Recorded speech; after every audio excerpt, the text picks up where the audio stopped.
Peace, peace, peace. What it is, it's your brother Tavon Swayno, aka the Orthodox Moor, aka the Seven Pillar Saracen, aka Brother Moor. Pleased to bring to you a late night edition of a Debates Off You Live, aka Brother Moore Live, with a very interesting guest, the good brother Abu. But before I get into that, I'm going to play the disclaimer for Sal right quick.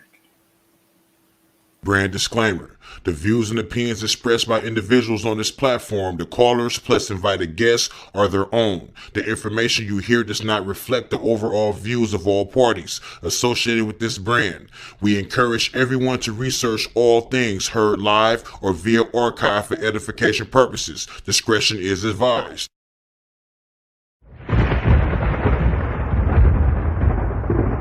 Don't touch that dial. You're now listening to Debate Talk Free Radio.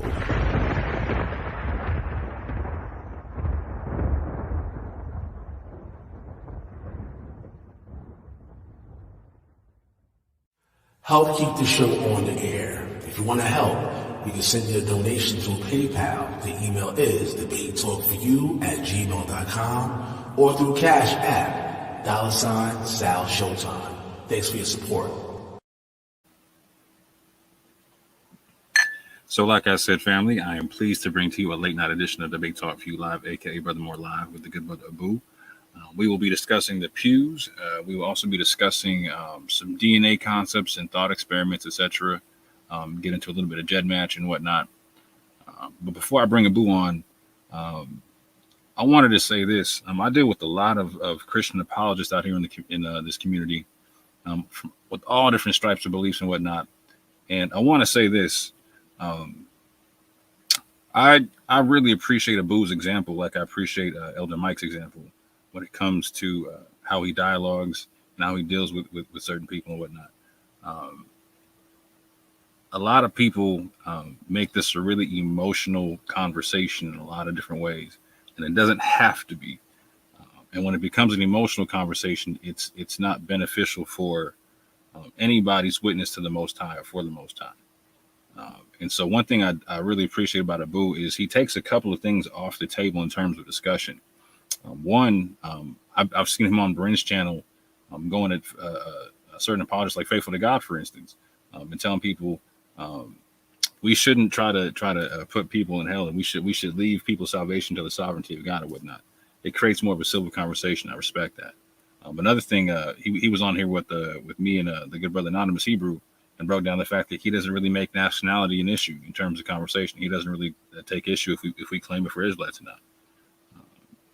What I found more so than anything about dealing with Abu is that Abu is kind of like a language nerd, really. You know what I'm saying? And so I think a lot of people don't recognize that language was his footing into the Israelite conversation in a lot of ways. At least that's my perspective. He can correct me if I'm wrong if he gets on here. I don't mean language learned in a bad respect, because I consider myself a language learner, as a matter of fact. I mean, as such, I actually have a lot of respect for Abu. Abu is a bad man when it comes to the language, a very bad man. And for people who don't understand that concept, I want y'all to understand something. Abu literally, there were people, for instance, who have gone and seen the pews, touched the pews, and all that type of stuff. Abu's only had access to pictures and videos of the pews, and having done and with just that information, he was able to. Now I know Abu does not agree that there's language on the pews. However, he was able to make assessments of 3 different potential phrases on the pews that were potentially in Arabic, that later on got corroborated by a Harvard scholar. So that's nothing to sneeze at, fam. Even if you consider both of them to be incorrect, that's nothing to sneeze at. You can consider him an amateur linguist, but he's a top-notch amateur linguist at that, if you want to say such. But with that, I'm gonna bring the good brother on. I appreciate him for coming through and making time, because we were supposed to do this last weekend, but I had computer issues. I might have computer issues as we have this conversation. If for some reason I disappear, I will only be gone for a few minutes. Excuse me, my computer will have shut down, and I will need to come back. Excuse me, hold on.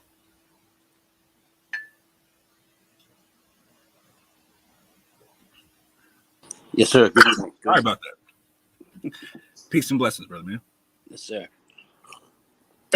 Peace and blessings.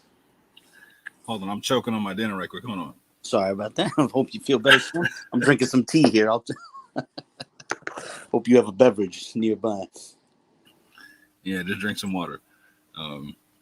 So yeah, I wanted to also stipulate that one thing I appreciate that you bring to the table is your focus on methodology, and I think that's going to be the basis for a lot about what we talk about tonight. Mm. So with that, I want to give you the floor. You can say whatever you want to as an intro, and then I wanted to get into your take on the Pews, and then I can tag in and give you my take on the Pews, and then for the first time ever, I'm going to give a Bully the chance to ask me questions in public about my take on the Pews. Because the last time he came on here, he was gracious enough to answer a lot of questions for me from anonymous Hebrew, etc., whatnot. And so I would like to give him the same chance back. So with that, the floor is yours. Thank you, and good evening to everybody. I don't have a lot for an intro. If you want, we can jump right into the topic of the Pews. I don't think I have a lot to say on that either, but I would just give my a brief assessment of the development since the last time I was on here. I don't think there's been a lot of development, but there are a few things that are worth mentioning, if that's all right. Like it's so if it's okay, I'll jump right into the development. I'm sorry, go ahead. You were gonna say something? No, you're good. Go ahead. So I was going to say that with regards to the development since I guess it was February, the last time I was on, honestly, with the probably the most significant development was you bringing out your discussion with Brian Kirshen, right? But aside from that, the only thing that's really happened has been there's been several instances of assertions or these propositions that secret scholars are now looking at the Pews in private. And we don't know who these scholars are, and we don't know what pews they're looking at or what markings they're looking at, but the claims are being made that these secret scholars who are looking at the pews in private are finding all kinds of things. Everything but Arabic, of course. They're finding Hebrew, lots of Hebrew, and they're finding Ge'ez script so complex that it can be identified as ancient Amharic. And I am somewhat skeptical because we've been shown nothing. We've only been given those claims. And then the other thing that's happened that's been a development is there has been some sort of indirect discussion on methodology coming from Benai Israel, Will Brown, Dr. Kelly Richardson. But they, I question some of the consistency of it. Like the unfortunate feeling that I've had is that the methodologies being put forward are somewhat inconsistent insofar that I think Arabic is being held to a much stricter standard than Hebrew or Ge'ez or Amharic are being held to. And so I think there are grounds on which you can establish skepticism of any of these claims for Arabic on the Pews, but I think the standard that you have to hold Arabic to in order to reach that point winds up serving as a stick with which to also, push away claims of Hebrew and Ge'ez and Amharic, etc., on the Pews as well. And I think that sums up everything that's the development so far. That would be my short answer on where things have gone so far. Are you sure? Because I think since the last time you were here, you've made a few videos about, for instance, like Sylviane Diouffe's work, and also. Yes. I'm so sorry. Yeah, you're right. That's something. I'm really sorry. Sorry. Continue, and then I'll jump back. No. Go ahead. You got it. Right. It's funny that you bring that up. I had that did slip my mind. I think one of the two very, very interesting developments. Hold on one second. Two very interesting developments were. His name escapes me now. Jamal. Is it Amir Jamal Torre? He's one of the. Yes, one of the tour guides at First African Baptist Church, or one of the gentlemen who gives tours of First African Baptist Church. There's a bunch of different people who do that. And he had brought out something that I had totally missed. There's a document out there since the late 19th century. There's been this document which refers to somewhere in Georgia, in Savannah, if I'm not mistaken. There's a document that records that a slave in Savannah had written down a sort of English patois in the Arabic script. And I had seen that, but I didn't give it much thought. Jamal Torre brings out that the language that he was writing in was essentially Gullah. Like, I didn't give that any thought. What would be an English patois of sorts that exists in 19th century Georgia? And then I realized it's the Gullah dialect. And so Jamal Torre points out that the earliest example of written Gullah is in the Arabic script. And for me, that becomes tremendously significant because there were some who were pushing this idea that Gullah has no ties to Arabic, or it has ties to Arabic that are so minuscule that if we start from the assumption that everybody making these markings were Gullah, then you would have to say Arabic is nearly impossible. It's nearly impossible. But then it turns out, I think that was an interesting development. The other thing that was really interesting was there was an interview that Will Brown did with some of the producers of the show on of that documentary that was on PBS called The Black Church. And as some know, Boubacar Diakite, who's a scholar from Harvard, both the book about the documentary and the documentary itself gives very little of what Boubacar Diakite said. It just shows him saying, "Oh, this is an Arabic type of writing," and people have speculated as to what he meant. And some were speculating that he just meant, "Oh, it just looks like Arabic, but it's actually something other than Arabic." Well, it turns out that what Boubacar Diakite, which didn't make it into the documentary, but what he was telling the producers is that he believed that La ilaha illallah appears on one of the pews, and perhaps Muhammad Rasulullah appears on one of the other pews, which these are the two parts of the Islamic creed of faith. Certainly the second part. I think Christians and Jews could agree with the first part. And so that was significant as well, because it shows that Boubacar Diakite, while we haven't really got to see what pews he was looking at, he apparently had reached the conclusion that there is discernible Arabic there. And the phrases that he felt he saw there were, these are historically attested phrases. I thought those were very significant points. So more than just the Arabic type of writing, but actual Arabic itself. Yes, exactly. And because some were speculating that he had merely meant it's just something that resembles Arabic. It could be Solitreo or something like that. But no, apparently. And the thing is, Boubacar Diakite is no fool when it comes to Arabic. You can, he has a YouTube page in which he's translating Arab, chapters of the Quran into the, these certain West African languages. Mm-hmm. And so, I mean, he's clearly very familiar with Arabic, and specifically Quranic Arabic, and, Islamic phraseology. He literally does these things where he has these videos where he's translating, some of the shorter suwar in real time, including Surat An-Nas. By the way, one of my favorite videos of his is him doing that. I'm sorry for the segue there, but yeah. No problem, because I'll be touching on that. So on that note, I think a lot of people know that you have a rendering of that surah and ayat on one of the pews, but I don't think a lot of people recognize that you've also gone onto the pews. And a long time ago, for instance, you saw a word that you thought potentially could have been Rasul, or another word similar to. Yeah, Rasail. Yeah, which is Rasail, yeah. The plural of message. Yeah, of Risala. Yeah. And that would seem, again, so this is before anyone knew of Boubacar Diakite talking about anything concerning Rasul or Messenger of Allah potentially being on any of the pews. And then you also were able to find something you thought potentially could be also La ilaha illallah, or just the basic, the call to faith, etc. for a Muslim or whatnot. Yeah, certainly. I'm unsure about anything saying Muhammad Rasulullah, so I would love to see what Boubacar Diakite was looking at. But yeah, there is a pew that looks like it could be rendered La ilaha illallah, and I respect anyone who's skeptical of that. That's fine. But I'm just saying that it seems to me as plausible as just about anything else that's been proposed for the pews, Did you render that before or after you found out that Boubacar Diakite had said that was on the pews, or he thought it was on the pews?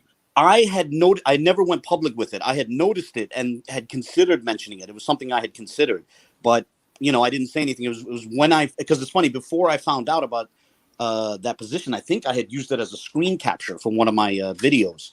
But yeah, I never went through with it. But then when I found that out, I was so amazed. I was like, oh, so now I have to take another look. And so then I started, putting a color-coded kind of thing where trying to show, how that's at least possible. Yeah, I want to share my screen on something, actually show something. So one thing I actually have to, I actually really have to come out in public and say this. I have to show a large amount of appreciation to Abu for something, in the sense to where this conversation, and not just Abu, like the Pastor Kelly, Benai, everybody involved, Anonymous Hebrew, everyone's made me, this whole conversation about the pews period has made me dig into things from a different perspective than I had before. And even having to look at stuff that I've had before. So for instance, Abu was talking about this book from Sylviane Dioufe called Servants of Allah. I've owned that book for years. When Abu brought out that video talking about that, I was like, oh wow. I'd read that chapter, I knew that chapter, I knew that part of the chapter, but I never, like he said, I never thought about it being Gullah before, right? So when I heard that, I went back and reread the entire chapter, and I was thinking, you know what? it would be a good idea to kind of like bring this out so people can kind of understand this, because that chapter was all about Arabic literacy amongst the slaves and whatnot. Exactly. It's an amazing chapter. I've had that thought as well, that a person could do a whole video just reading and commenting on that chapter, relevant to this discussion about the plausibility of Arabic in that region and time. Sorry. Yeah, and just so happens I plan on doing a video on such, but before that, you know what I'm saying, I'm going to do a small little preview. So this is Sylviane Dioufe. Can you see my screen? Yes, sir. I definitely can see it. Yep. Okay, I'm going to make it big. Well, yeah, it should be big enough for the people to see. And now I can see it on the YouTube page as well now. I just saw it pop up. Okay. So this is Sylviane Dioufe. She is a PhD historian. She has a lot of information, personal information on the screen. I'll let y'all get through that on your own time. She has a bunch of books she's written, including Slavery's Exile, The Story of American Maroons, Servants of Allah, African Muslims enslaved in the Americas, Dreams of Africa in Alabama, the slave ship Clotilda, and the story of the last Africans brought to America. She has a very wonderful array of books to go check out. But going forward, this book here in this particular chapter, Servants of Allah, chapter 4, is this is a very interesting chapter. I'm going to break down from page 159 to 209 right quick. In this chapter, there is over 20 examples. Over 20. I'm going to cite over 20 here. I'm going to cite probably around 24 examples of first-time slaves and recaptured slaves from Mandingo, Hausa, Fulani, and Yoruba descent, writing manuscripts, letters, and petitions using Arabic script and language, with examples of African and Creole languages also being written in a West African Arabic script. These writings being produced in Brazil, Panama, Trinidad, Jamaica, the Bahamas, and the U.S., including Georgia, North Carolina, Maryland, and Mississippi. So she states this on page 159 through 162. Page 159, paragraph 1. There's this concept of that literacy of the Muslims of the Muslim slaves set them apart from everyone else. The fact that they were literate in Arabic, etc. Page 160, paragraph 2, she states that the literacy rate was high in Muslim Islamic Africa. There is a narrative that only certain people were able to be proficient in Arabic, like the higher ups in the society, and that narrative is 100% false. And I will be breaking that one down in a book that I break down called The Walking Quran. But that's a whole nother. I'll say that for a whole nother time. On page 161 in the third paragraph, she stipulates that Muslims arrived with knowledge they acquired sitting cross-legged with wooden tablets, the style of teaching in Quran schools. And so what's interesting about this is, if I have time, I'm actually going to break down some parts of the Gullah language, to where the wooden tablets of these schools is actually part of the Gullah language. On page 162, paragraph 1, now I want you to pay attention to this, because this is something Abu was talking about earlier. Now, this is coming from a PhD historian who's Senegalese and actually descends from a very noble Islamic tradition in West Africa. She says this: some Muslims could write perfect Arabic as well as Hausa, Wolof, and Mandingo. Others possessed only a few rudiments of the written word and a clumsy calligraphy. So when Abu's talking about certain language rules being applied to Arabic that aren't being applied to Soletreo, etc., this is a scholar saying the same thing. No. They're like, you can find people with perfect Arabic and some people with clumsy Arabic.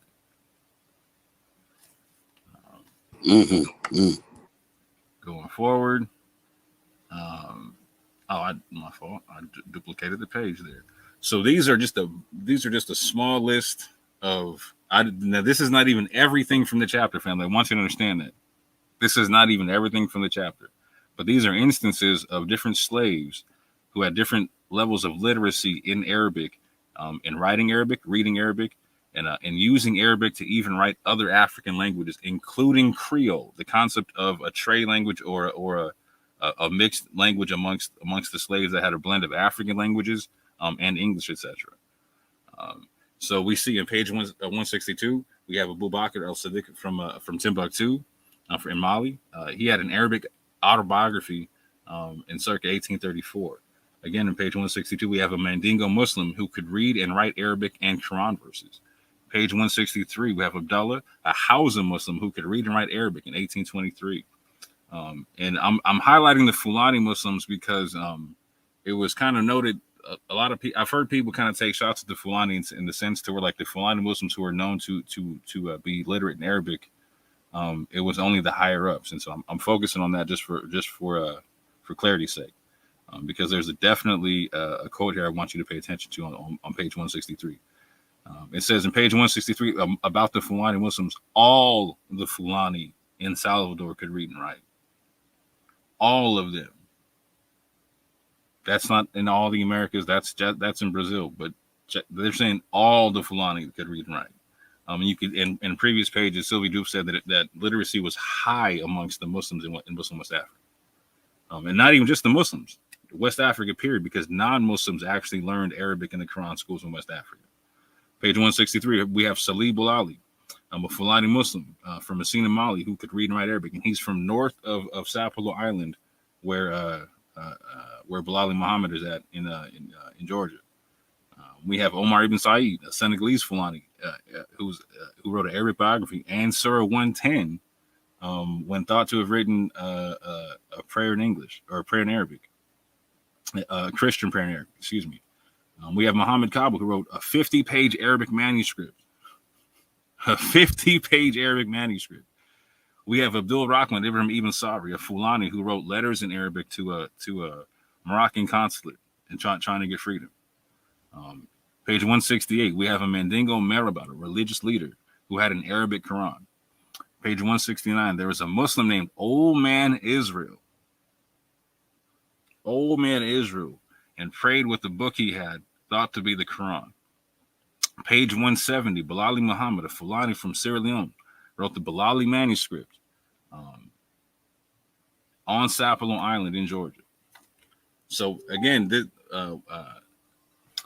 Abu was talking about a Mandingo named London who wrote the Gospel of John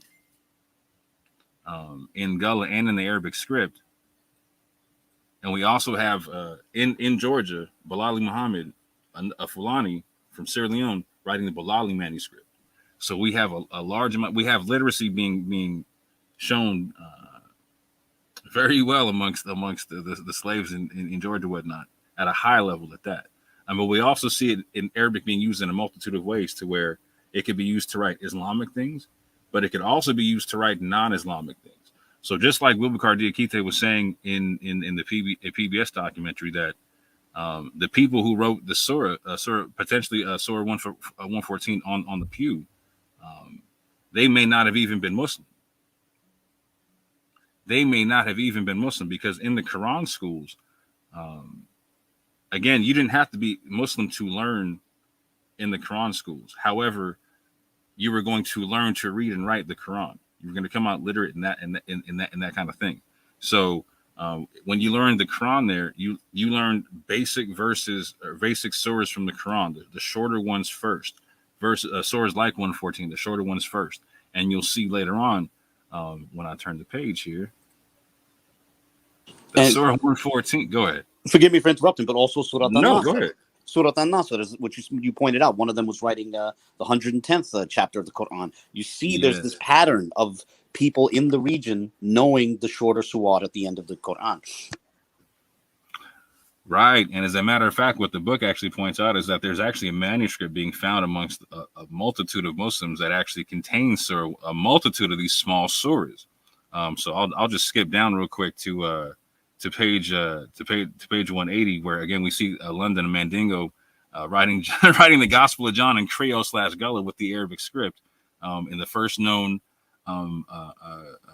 writings of Gullah being in Arabic. And again, I think that right there, if I'm going to get controversial later on, but I'm going to start to get a little controversial now. I believe that when Abu came out with that right there, I think that's why the concept of the pews out of nowhere was suddenly taken off the table for some people. Because this was a very serious scholastic allegation. You know what I'm saying? Because, again, this goes along with what the concept of what Boubacar Diakité was saying, to where like this could have been, you can use Arabic as just a cultural continuity. And it's important that you understand that from him, because he's from a part of West Africa where Islamic history is deep and long. And so him telling you, like, yeah, him understanding how the Quran schools run, because the Quran schools in West Africa right now run very similar to how they were back at this time period. There's not too much difference in their methodology and whatnot.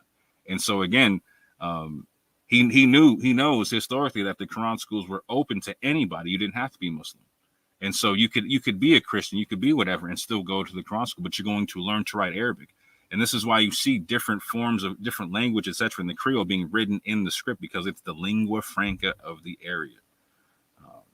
So you don't have to be a Muslim. As a matter of fact, there is an example of someone. Hold on.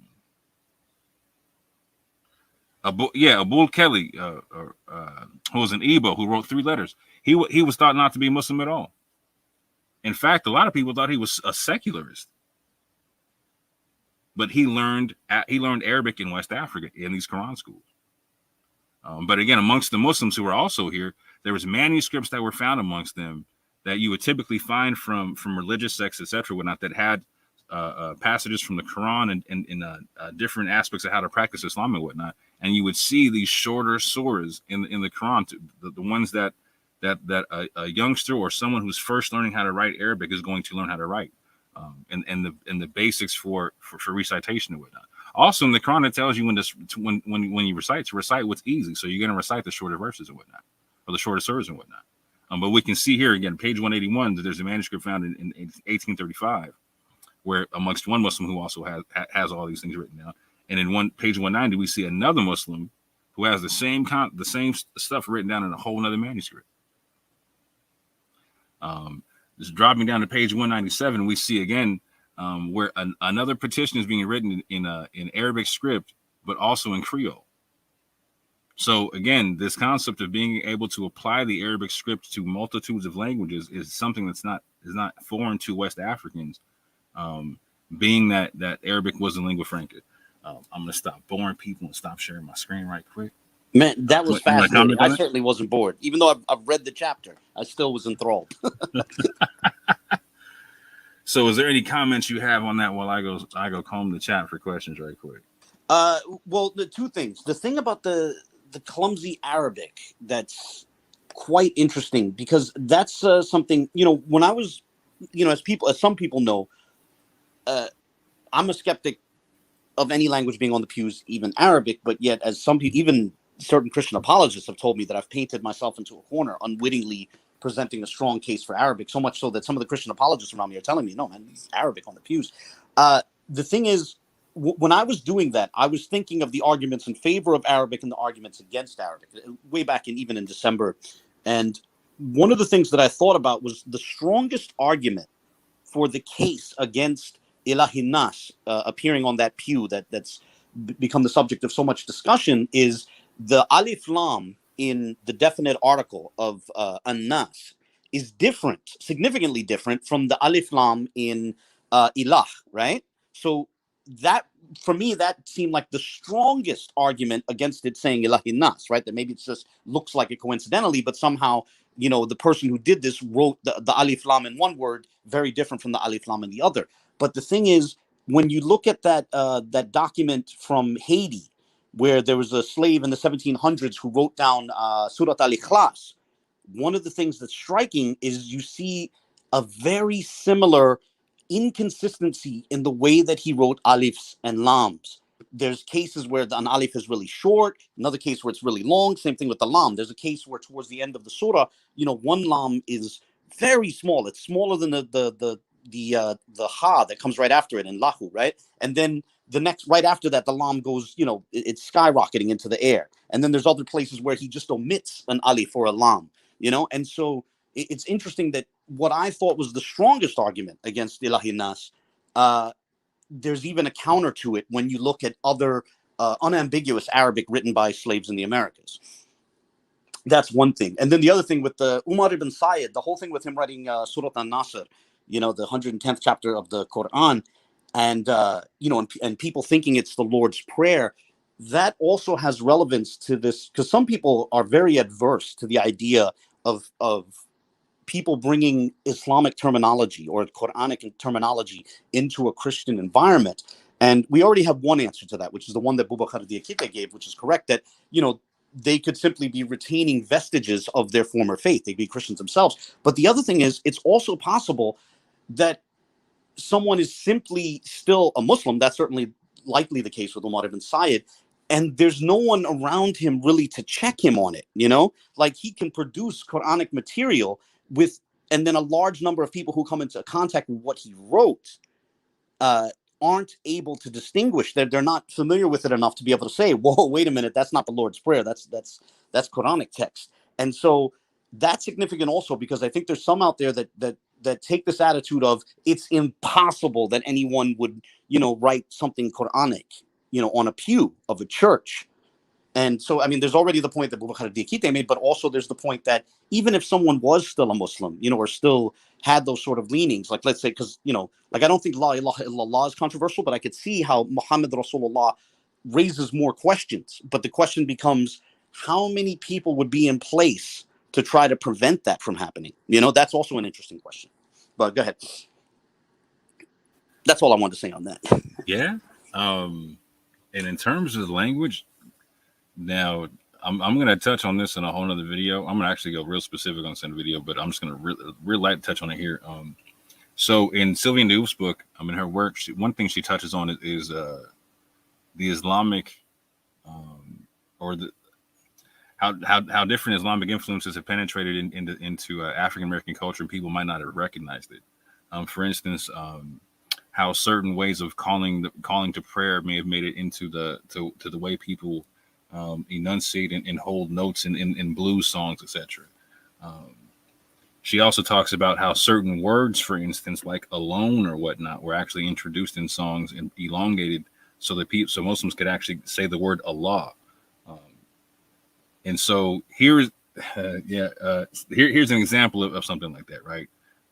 So a lot of people have said, for instance, that the Gullah were using a Hebrew phrase in a song Kumbaya. Now, what a lot of people don't know is how similar Hebrew and Arabic are. So this phraseology Kumbaya, like, it literally, you can see it in Arabic in the Quran. In the Quran, it's a little bit more like Kumbayat, but it's there still, and it has the same meaning as like the come by concept. And it also, like, so for instance, it even has the concept in the Quran is like come meet by night. So when you're talking about a concept of people who are potentially involved in dealing with runaway slaves or in the Underground Railroad concept, and again with Arabic being the lingua franca of the area, I might want to use a song that has people thinking about meeting by night. And when you hear the song Kumbaya, my Lord, there's a part where it says, "Oh Lord," real emphatic, Kumbaya. And so so I hear people talking about the Yah part. But at the same point in time, again, I can see this in Arabic to where the Yah is still there. But when I hear the alone, the "Oh Lord," really emphatic, just like what Sylvie Dioufe's talking about, it's equally as possible that they're saying Allah in a secret way. And if you watch one of my videos, I actually contact a Muslim who's a scholar from the University of Georgia, which I'm sure we're going to touch on in a second, dealing with the Richard Katz concept. But he actually went to Sapelo Island and made a documentary about the culture on Sapelo Island. And part of the documentary was an interview with Cornelia Bailey. And so she used to be, God rest her soul, she used to be a very big, well-known Gullah activist, Geechee activist, from Sapelo Island. And she's a descendant of Bilali Muhammad. And she wrote a wonderful book about Geechee culture on the island and the history of the culture on the island. And she has a wonderful chapter about facing the East and about God residing in the East.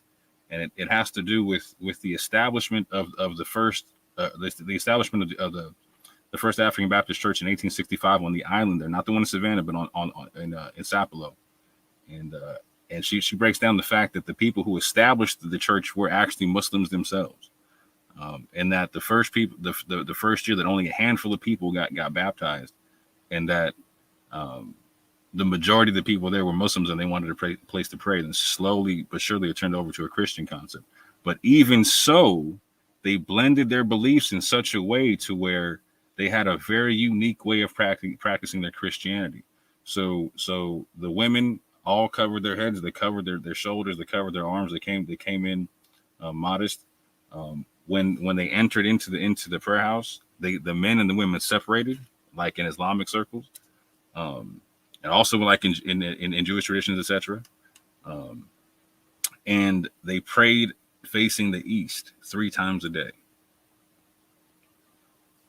This is in the stories of the people from the island. This is their culture from the island. It's a very mixed and blended culture, to where you had Muslims who on purpose blended their thing with Christianity. And in doing so, it actually looks very much like what you can see Israelites doing. So, for instance, like in the Bible, in the book of Daniel, you can see Daniel facing Jerusalem 3 times a day praying. There's a lot of overlap in the culture. And one of the reasons why I want to bring that up is I'm going to get into the very deep cultural aspects and history of this stuff in terms of who was coming over from West Africa and how and when and all type of stuff. And understanding some of those people historically were said to have been Jews who converted to Islam. Much like you have people like the Pashtun in Afghanistan who were Muslims, but still hold to being descendants of Israel, etc. There's a lot to be said about that and understand about in understanding the different nuances of the slave trade and whatnot. But that also gets into why I say most likely if you're going to find Hebrew on the pews, you're going to find it written in Arabic script. Not that you can't find Hebrew, but you're more likely going to find it in Arabic script. But go ahead. I've been talking for a quick second. No, that was great. That was great. Man. And that is an interesting point too. There's not enough talk about that. I mean, some people are familiar with Judeo-Arabic, which is Arabic written in the Hebrew script, but there's also a phenomenon. It was certainly, I don't know how, it was certainly big amongst Karaites, and I'm not saying the people who came over were necessarily Karaites, but there's certainly this phenomenon of Hebrew being written in the Arabic script. That certainly existed in history as well. Joffrey Khan, of all people, has written quite a bit on this subject. He's done, much of the literature that I've read on it is from Joffrey Khan. Although he covers it in East Africa, not West Africa, but nonetheless, it's a real phenomenon. Mm-hmm. Mm-hmm. Yeah. So with that, I'm going to jump into my take on the pews. Well, you know what? Hold on. First, there's 2 questions I got to ask you. Sure. For the general public, because there's a lot of people who want to know. They've seen you challenge the concept of Hebrew being on the pews, but they haven't seen you challenge, for instance, the church for stipulating they believe that there's Arabic on the pews. So that's the first question. Would you mind answering, Sure. answering why you have not done that publicly? Yeah, Dante Fortune has brought that up. What it is I think my very first video served as the response to that. Like my very first video in October, I put out this video that said for anyone who's going to claim that any language is on the pews, rather than simply assert it, you need to, put forth some sort of an argument in favor of your position, point to the markings, etc., and transcribe what you think is there. I think so that now the church, I don't even know, they might not even know I exist, but the thing is, nothing has come out from the church since then, so there isn't anything for me to say since then. In terms of Kelly Richardson, he's gotten, and then later Benaiah and Will Brown, they've gotten more attention because they've come out and come up with new responses. And so I've been responding to what they've said. But let's say if nothing had come out from them, since October, I would have had nothing to say to them as well. That's really why that's happened. That I think my initial argument lays it out. Although the argument can be made, and like I said, some Christians. Apologists, are even saying this now, at least behind closed doors, that I unwittingly painted myself into a corner on the Arabic. But nonetheless, the reason why I think my first video suffices as a response to the church, but the church hasn't released anything. Even when I made the video, I think the only things that were coming out from the church, I think there was a video with Karen Wortham. At that point, that video was already several years old. So even before I even got involved, they haven't said anything, for years. Okay. Yeah, so that's generally it. And the videos I've been making are always responses to something that somebody recently said. Mm-hmm. Okay. So second question, and this is the last question I'm asking you because you get to ask me the rest of them. What is your threshold for actually admitting that, or going along with the concept that there is most likely Arabic on the pews, or that the surah on the pew that you mentioned is in fact the surah on the pew that you mentioned? Yeah, it's a good question. It's a good question. It is tough. So I think that I guess it would have to be a little bit clearer, because for me, I do feel like, if I could use an analogy, someone remember that David Bunis had suggested one word from one of the pews, and then when later on he made clear that he felt that what he was pointing to was very much open to multiple interpretations, and I think that in the case of Ilahi Nas, right, it is open to multiple interpretations, right? And so that's why where exactly I would be convinced, I'm not sure. I guess if we could find something that's a little bit more clear, it's just, it feels like it's open to, and it is. I do think it's significant that there are other Arabic scholars who have looked at it. Like that's why I shared Mohsen Gudarzi, his sentiment on that, where he felt that it's sort of like interpreting a cloud or something like that. Our imagination is seeing a pattern that might not have been intentional, and I think that's a very fair criticism and a fair concern, and that's what keeps my skepticism going. But I won't begrudge anybody, but I do think there is still room for skepticism. But like I've said in my most recent video, if there's going to be made a claim for language, or at least a script, I do think that at present, Arabic has the strongest case. But then again, there's also the other point, that is something that you brought up back in February. We've honestly only seen a small fraction of what's there. So who knows? I really don't know where this is going to go if we get access to the rest of the panels. Right. And to that note, I have to say this. There's going to be some people who hear that answer and be like, he's just hedging his bets, blah, blah, whoop, to but I'm gonna ask people to do this. Go back to those videos to where Abu has put forth a rendering for something on the pews, like for Rasail or Rasul or La ilaha illallah or Surat al-Nas, all that, right? It's every time he's done it, he's had to deal with a clumsy kind of a concept, right? To where like it's somebody who would not be writing perfect Arabic. He would have to be kind of like, well, I would have to kind of work with it a little bit to make it say something. And so when he says he wants them to be more clear, I can understand that because in the area, particularly in Georgia, there are extremely clear cases of Arabic that can be found. And so this is also why I showed the quote from Sylviane Dioufe, in the sense to where she's saying there's some that came over with perfect Arabic and some who would have come over with a clumsy Arabic. And that only makes sense when understanding that people are coming over with different levels of education. Not only that, they're trying to hold on to their different levels of education over many different years. So somebody could only had a basic level of education and try to hold on to it for 50 years. At that juncture, much is going to deteriorate. And even also, go ahead. Also, the people were getting taken at different ages. Like a man who's taken in his 40s is probably going to be a lot more literate than someone who was taken at 12 years old. Right. And have written way more Quran verses, et cetera, to where them holding on to their literacy is going to be a lot easier than someone who is just learning how to write.